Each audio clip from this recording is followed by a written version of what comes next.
Yes, KCR గారి photo లేకుండానే యాత్ర చేస్తాం. వారిని అగౌరవపరచడం లేదు. వారు ఉద్యమ నాయకుడు. వారు లేనిది తెలంగాణ రాదు, రాలేదు, ఇంపాసిబుల్. కానీ ఇవాళ వారు ఒక పార్టీకి అధ్యక్షులుగా ఉన్నారు. ఆ పార్టీ నుండి నన్ను సస్పెండ్ చేయడం జరిగింది. ఆ పార్టీలో నేను ఇవాళ ప్రాథమిక సభ్యురాలుగా కూడా లేను. నేను తెలంగాణ ప్రజల దగ్గరికి పోయి మళ్ళీ వాళ్ళ సమస్యలు ఏంటి తెలుసుకొని తెలంగాణ జాగృతి అనే సంస్థను పటిష్టం చేసేటటువంటి ఈ ప్రయత్నంలో కేసీఆర్ గారి ఫోటో పెట్టుకోవడం అంటే నైతికంగా నాకు కరెక్ట్ కాదు. అది చెట్టు పేరు చెప్పుకొని పండ్లు అమ్ముకోవాలనే ఆలోచన నాకు లేదు.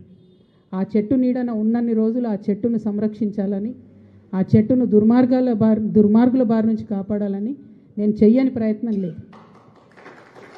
ఇవాళ ఆ చెట్టు నీడ నాది కాదు అని చెప్పినప్పుడు ఇంకా ఆ చెట్టు పేరే చెప్పుకొని బతకాలనే ఉద్దేశం నాకు లేదు. నేను నా తువ్వ వెతుక్కుంటున్నా. తెలంగాణ బిడ్డల కోసం, తెలంగాణ ప్రజలతో, తెలంగాణ మేధావులతో సమాలోచన చేయడానికి, వారితో మమేకం అవ్వడానికి